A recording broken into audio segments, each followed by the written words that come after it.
Donc, un homme est entré dans le rayon fruits et légumes de son supermarché Cole local et a demandé à acheter une demi-tête de laitue. Le garçon qui travaillait dans ce rayon lui a dit qu'il ne vendait que des têtes entières. L'homme a insisté pour que le garçon demande à son responsable.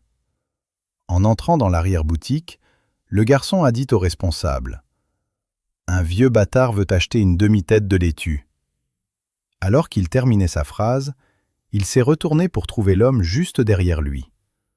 Alors il a vite ajouté « Et ce gentilhomme a aimablement proposé d'acheter l'autre moitié. » Le responsable a approuvé l'achat et l'homme est parti.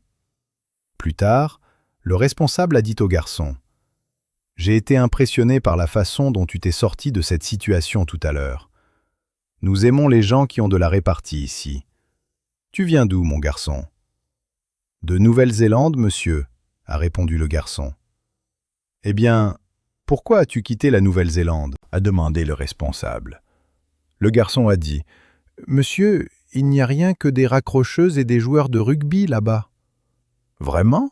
a répondu le responsable. « Ma femme est de Nouvelle-Zélande. »« Vraiment ?» a répondu le garçon. « Elle jouait pour quelle équipe ?» Donc, un père regardait sa jeune fille jouer dans le jardin. Il a souri en pensant à quel point sa petite fille était douce et pure.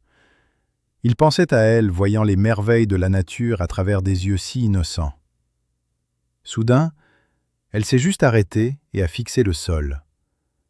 Il est allé vers elle pour voir quelle œuvre de Dieu avait capté son attention. Il a remarqué qu'elle regardait deux faucheux s'accoupler. « Papa, que font ces deux créatures ?» a-t-elle demandé. « Ils s'accouplent ?» a répondu son père.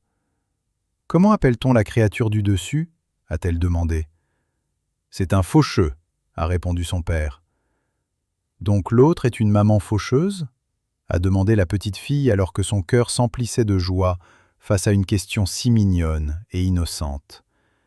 Il a répondu « Non, chérie, ce sont tous les deux des faucheux. » La petite fille, un peu perplexe, réfléchit un moment, puis mit son pied dessus et les écrasa net en disant « Eh bien, on ne va pas avoir ce genre de truc pugué dans notre jardin. » Donc, la journée a été longue, très longue, et Jean, le routier, voulait vraiment rentrer chez lui. Vivant à Washington, D.C., il savait que la circulation serait mauvaise à cette heure-ci. Mais à son horreur, un embouteillage monstrueux se dressa devant lui, plus grand que tout ce qu'il aurait pu anticiper. Désorienté, puisqu'il n'avait encore rien entendu aux infos, il a sorti la tête et n'a vu que des voitures ralentir puis repartir. Rien ne bougeait. Soudain, un homme frappe à la vitre. Le conducteur baisse la vitre et demande « Que se passe-t-il » ?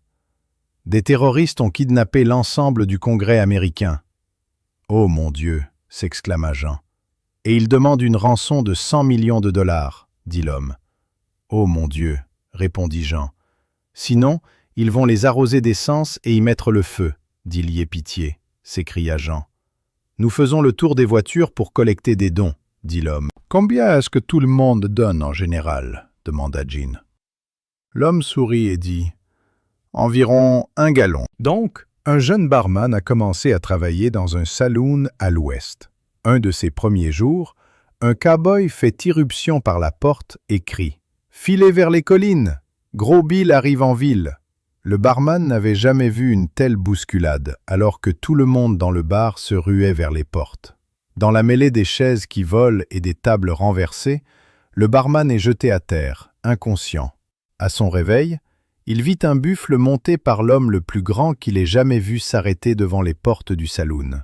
L'homme avait les cicatrices d'une patte d'ours grizzly sur le visage et crachait son tabac avec une telle force que ça brisa une vitre.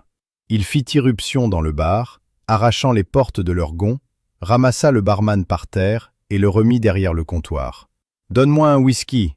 grogna-t-il, l'haleine horrible manquant d'étouffer le barman. Le barman, tremblant, attrapa la bouteille de whisky la plus proche et en servit un verre à l'homme. Il l'avala d'un trait, comme si c'était de l'eau. Le barman, décidant de faire bonne figure, demanda faiblement s'il en voulait un autre. L'homme renifla. « Je dois y aller, tu n'as pas entendu ? Gros Bill arrive en ville.